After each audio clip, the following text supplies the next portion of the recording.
أهلا بيكم. كلنا اللي بنشتغل في مجال الذكاء الاصطناعي أكيد اتعودنا نكتب له أوامر عشان ينفذها.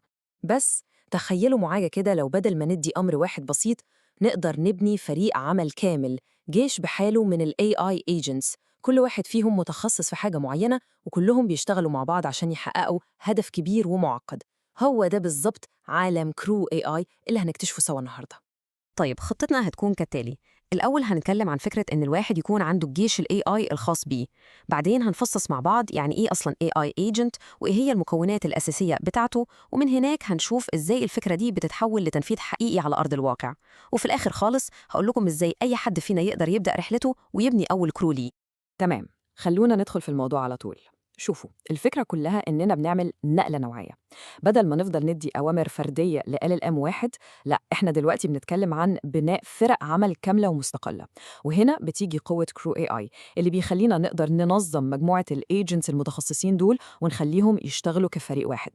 بس لحظة واحدة، أكيد في سؤال مهم بيجي في بالنا دلوقتي. هو إيه بالظبط ال AI agent ده؟ يعني إيه اللي يفرقه عن أي تشات بوت عادي بنتعامل معاه كل يوم؟ الحكاية كلها ممكن نلخصها في معادلة بسيطة بس قوية جدا. الايجنت ده عبارة عن 3 حاجات مع بعض. أولاً، ال LLM أو النموذج اللغوي الكبير، وده هو العقل أو المخ المفكر. ثانياً، قدرة على التفكير المنطقي والاستنتاج. والأهم من كل ده، مجموعة أدوات أو tools بتخليه يقدر ياخد أكشن فعلي وينفذ مهام حقيقية. يعني هو مش مجرد بيتكلم، لأ، ده كيان عنده القدرة يفكر ويتصرف. طيب عشان نبني أي ايجنت يكون شاطر وفعال جوه الكرو بتاعنا، محتاجين نحدد له 4 مكونات أساسية ممكن نعتبرهم البلو برنت أو خريطة البناء اللي بتعرف كل ايجنت في الفريق بتاعنا. أول حاجة الرول أو الدور بتاعه. هنا إحنا بنحدد بالظبط وظيفته إيه، المسمى الوظيفي بتاعه. كأننا بنعينه في وظيفة وبنقول له أنت مسؤول عن كذا. فمثلا ممكن نقول دوره هو باحث تكنولوجي خبير، وده بيخليه يركز كل مجهوده في الحتة دي. المكون التاني هو الجول أو الهدف، وهنا بقى الدقة مهمة جدا جدا. مش مجرد فكرة عامة وخلاص، لا، لازم يكون هدف محدد وواضح ومباشر. الايجنت لازم يعرف بالظبط ايه المطلوب منه. القاعدة بتقول كل ما كان الهدف أوضح كل ما كانت النتيجة أحسن بكتير. نيجي بقى للمكون الثالث، وده بصراحة من أمتع الأجزاء، الباك ستوري أو الخلفية بتاعته. هنا إحنا بندي للأيجنت شخصية وسياق، كأننا بنخترع له قصة حياة أو CV صغير. ده بيعمل فرق رهيب في جودة الكلام اللي بيطلعه، وبيخلي نبرته احترافية أكتر ومركزة على الدور بتاعه بالظبط. وآخر حاجة، المكون الرابع هو التولز أو الأدوات. دي بقى هي الإمكانيات العملية اللي في إيد الإيجنت، الحاجات اللي بيعرف يعملها فعلاً عشان يخلص شغله، زي إنه يقدر يعمل سيرش على الإنترنت أو يقرأ ملفات من على الجهاز، أو حتى إنه يشغل أكواد بايثون. دي المهارات اللي بتحول الكلام لأفعال. طيب عشان نلخص الفرق، الرول هو اللي بيجاوب على سؤال مين، زي مثلا محلل أمن سيبراني. أما الجول فهو بيجاوب على سؤال هيعمل إيه، زي مطلوب منه يلاقي أخطر 5 ثغرات في مكتبة برمجية معينة. واحد بيحدد الهوية والتاني بيحدد المهمة. وبنفس المنطق بالظبط، الباك ستوري هي اللي بتديله البرسونا أو الشخصية والخبرة. زي لما نقول ده خبير استخبارات سيبرانية عنده 20 سنة خبرة. أما التولز فدي هي السكيلز أو المهارات الفعلية اللي عنده، زي إنه بيعرف يعمل سيرش على الويب أو يوصل لداتابيز. تمام قوي، كده إحنا فهمنا إزاي نبني ايجنت واحد. بس القوة الحقيقية مش في الايجنت لوحده، القوة في الفريق. ودلوقتي جه وقت الجزء الأهم، إزاي نخليهم يشتغلوا مع بعض ككرو متكامل عشان ينفذوا مهام معقدة فعلا. هنا بقى سحر كرو اي اي بيبدأ يظهر.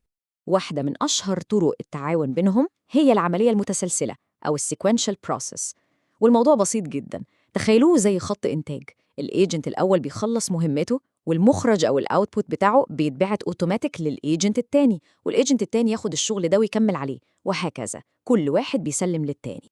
طيب عشان الكلام ده يبقى واضح أكتر، مفيش أحسن من مثال عملي.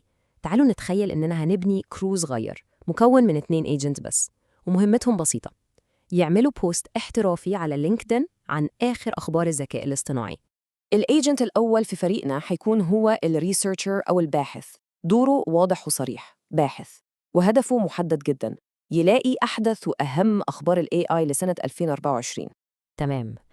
الباحث اشتغل وخلص مهمته، والأوتبوت بتاعه هيكون حاجة بالشكل ده، مجرد نقط وملاحظات خام. يعني معلومات قيمة جدا، لكنها مش منظمة خالص وما ينفعش تتنشر زي ما هي. وهنا بقى بيجي دور زميله في الفريق. الايجنت التاني هو الكونتنت رايتر أو كاتب المحتوى. مهمته إنه ياخد الكلام الخام ده من الباحث، وهدفه إنه يحوله لبوست احترافي متناسق وجاهز للنشر على لينكدين. هو اللي بيضيف اللمسة النهائية. وهنا بنشوف القوة الحقيقية للتعاون. شوفوا الفرق عامل إزاي تحولنا من مجرد نقط وكلام مش مترتب لبوست كامل متكامل فيه عنوان بيشد ومحتوى مترابط وحتى الهاشتاجات مظبوطة. ده بالظبط التحول من إننا نستخدم أداة لإننا نبني خط إنتاج محتوى كامل.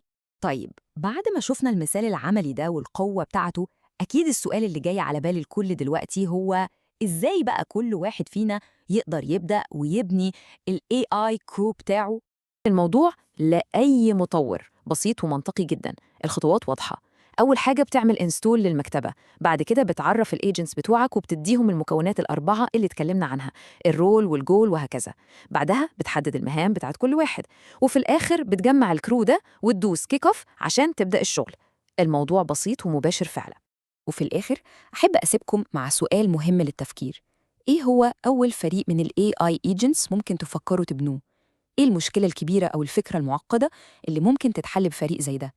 الحقيقة إن الإمكانيات تقريباً ملهاش حدود، والبداية في إيدينا كلنا.